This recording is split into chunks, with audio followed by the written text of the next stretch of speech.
Caroline. Caroline Wills from the Daily Tar Heel. First for Bill.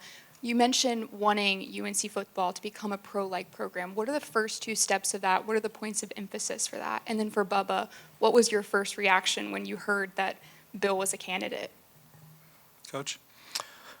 Well, yes, in terms of when I say a pro program, I would say, through my experience, what we did in terms of training, developing players, running pro systems, pro techniques, so that when the players leave here, this isn't going from the wishbone to a pro offense, that it will be, similar terminology, similar techniques and fundamentals, similar training, similar preparation techniques that have been very successful for me through the years that I know that other NFL teams are using. Whether other college teams are using them or not, I mean, some are, some aren't, but I just know that these will prepare the players for that. So I'm not, and then from the general manager, head coach model, again, it's a similar type of situation. We're evaluating high school kids and college transfer portal players. NFL teams are evaluating college players and NFL free agent players. So again, there are some similarities, that's all. I'm not saying it's identical. In the back left, Andrea, then Chris. Andrea Adelson with ESPN.com. You mentioned that it had been a dream of yours to coach in college. The first part of the question is, when during this last year did you start thinking, yes, I definitely want to coach college? And then the second part is, Carolina hasn't won an ACC title since 1980. What, during your conversations with the folks here, gave you the hope, optimism, belief that you could get this program to winning championships again? Well, the support from the chancellor, Bubba, board of trustees, the alumni, I mean, all the people I've talked to, there's tremendous support here. I believe we're going to run a good program and have a good team. So we'll see where all that goes. Yeah, look, we drafted LT in 1981 after the 1980 season, and we talked about all the success that they had, especially, defensively with, Buddy Curry and Donnell Thompson. I mean, all those guys, Paul Davis, and all those guys on the team, and those are great teams. So, ton of respect for what what's been done here at Carolina. It's certainly that 1980 team gave up 120 points on defense. I mean, it's pretty good, and half of them were at Oklahoma. So, other than that, really good. But well, I'm not making any predictions. I'm just saying I'm going to come in here and do the best I can with a great school. We're going to have a great program. We'll see where those results take us. In the very back, and then Chris. Coach Kevin Conley with Fox 8 in Greensboro, North Carolina.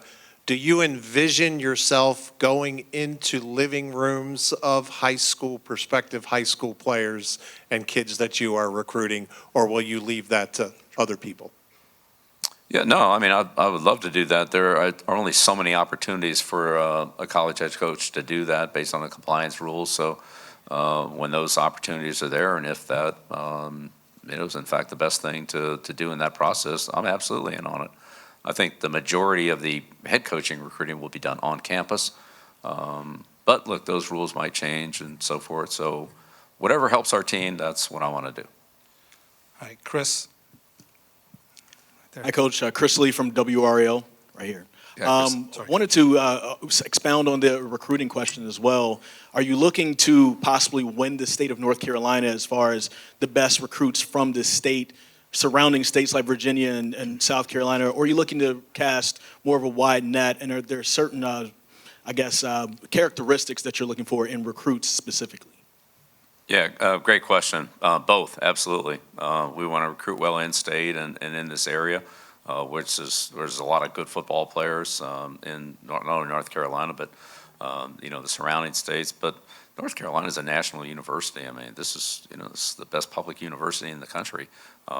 Any kid that wants a good education, being a good football program, being a great campus, being playing a great environment,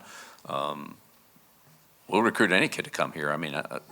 I've been on just about every major campus in the country. There's not many nicer than North Carolina. Can't get a better education than you can at this school. So there's a lot going for it. I think they can recruit nationally. Good look, there's certain kids that don't want to leave their region. I mean, I get that, but I think we'll be able to recruit nationally. We'll certainly try to. Last three questions are Luke, David Teal, and Trayvon. On the end, on the right side, Coach. Luke DeCock from the Raleigh News and Observer. Just curious, there were reports that you had prepared a document or organizational Bible. Were those accurate? I reserve a follow-up if the answer is. Yeah, I mean, don't believe everything you read in the papers, all right? I have no idea where that came from. I don't have a 400-page document. I mean, and to think I would just go out and hand it, I mean, come on, really.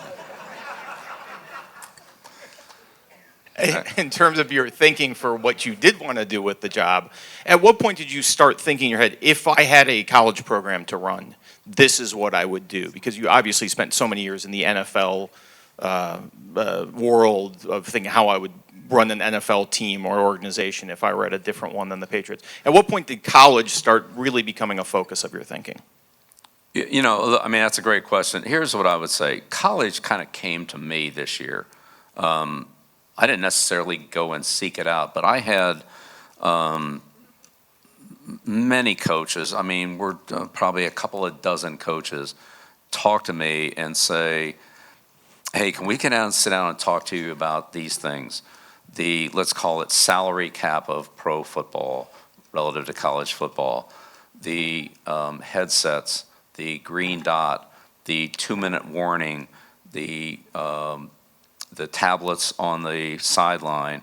Those were all rules changes this year in college football that were either the same or similar to what we had in the NFL. And these coaches said, hey, coach, can we just talk to you about how you did this, how you did that, what, you know, how did you use this, what, you know, how did you handle the, you know, talk about the 2-minute, you know, how did that, what did that warning, how did that affect your strategy at the end of the half, the end of the game? How did you look at it? You know, how did you break it down?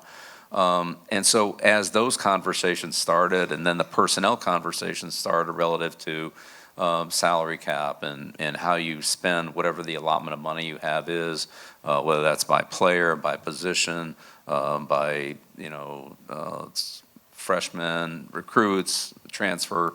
How did you look at that? And so I had multiple conversations with several coaches in this conference, within the Big Ten and Southeast Conference, and others. So, and sometimes there were coaches who were on the staff that were responsible for, let's call it situational football, for kind of organizing that, or in some cases, a person in the organization that was maybe in football, but now being moved over to the, let's call it semi-general manager type role, that wasn't familiar with that aspect of what was now invading college football, right, with the, you know, the revenue share and the NIL. So I'd say that started to make me a lot more aware of it, because the first thing I had to do was learn about it and say, okay, well, what are you dealing with here? And then they would kind of explain, all right, well, here's our situation. And then you hear another coach at another school explain it sort of the same way, but it was different at his school for whatever reason it was, and so forth, on and on and on. So in the end, long answer to a short question here, sorry.